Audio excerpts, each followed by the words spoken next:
পরবর্তীতে আমি একটু 3.99 যে আপনাদের পলিসিটা আছে এটা নিলাম। আসলে আমার কাছে লাগছে এমন আমাকে সর্বোচ্চ সার্ভিসটা তাদের প্রোভাইড করছে।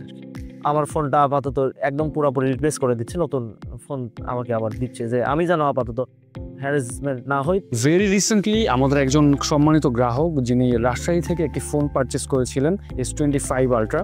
সো টেকনিক্যাল একটি ঝামেলার কারণে ফোনটির হয়তো কোনো সমস্যা দেখা দিয়েছে।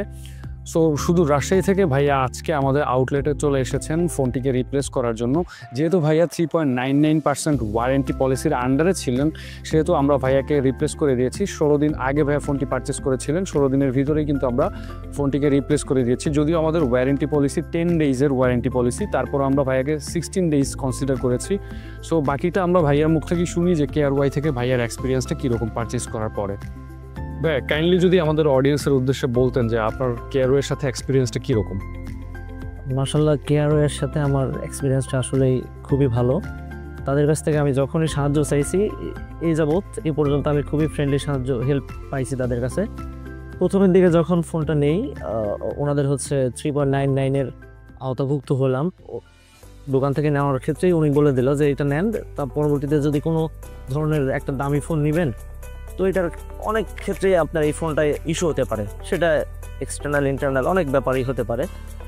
দেখা যায় অ্যাক্সিডেন্টালি ড্যামেজ, কোনো ক্ষেত্রে হঠাৎ করে পড়ে গেল ফোনটা, এই জাতীয় অনেক ধরনের সমস্যাই হতে পারে। তো আমি ভাবলাম আসলে ব্যাপারটা উনি যেটা বলতেছে ওনার কথা যৌক্তিক।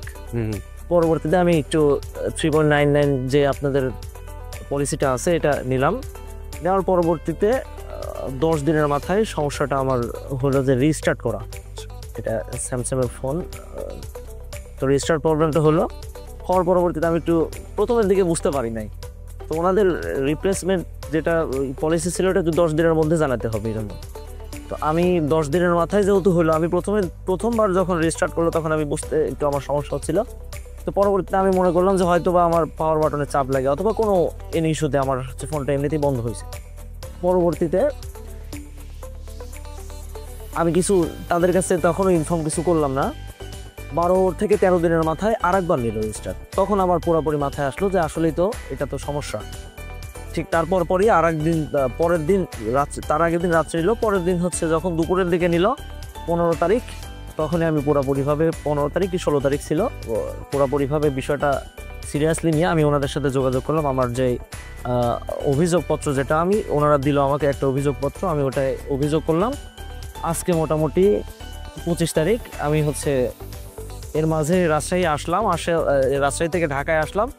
আসার পরবর্তীতে ওনাদের কাছে আমার ফোনটা আমি দিয়ে গেলাম, ওনারা রিচেক দেওয়ার পরে ওনারা দাবি করতেছিল যে ফোনে তেমন সমস্যা পায়নি, কিন্তু আমি 3.99 আওতাভুক্ত থাকার কারণে দেখা যায় যে আমার যেন কোনো পরবর্তীতে কোনো ইস্যু না হয়, আমার যেন কোনো হ্যারাসমেন্ট না হয়, এই জন্য ওনারা আন্তরিকভাবে ওনারা নিজ দায়িত্বে আমার ফোনটা আপাতত একদম পুরোপুরি রিপ্লেস করে দিচ্ছে, নতুন ফোন আমাকে আবার দিচ্ছে, যে আমি যেন আপাতত হ্যারাসমেন্ট না হই। তো অ্যাজ এ কাস্টমার হিসেবে আমি তো এটা আমার কাছে তো মনে হচ্ছে যে আসলে আমার কাছে লাগছে এমন আমাকে সর্বোচ্চ সার্ভিসটা তাদের প্রোভাইড করছে।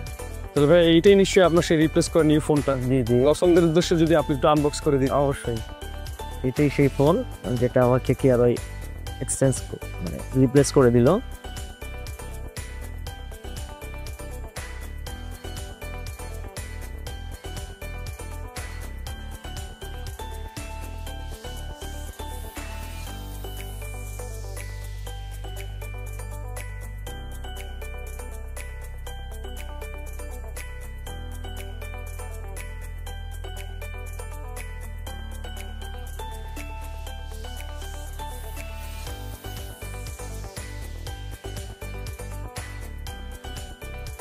এই তো এটাই সেই কাঙ্ক্ষিত ফোন। তো থ্যাংক ইউ সো মাচ KRY-কে। আর আশা করি যে আমি KRY থেকে নিয়ে স্যাটিসফাইড, আপনারা সবাই স্যাটিসফাইড হবেন, সবাই আসেন KRY-তে। KRY-এর সার্ভিসটা অনেক ভালো। KRY International, elevate your future.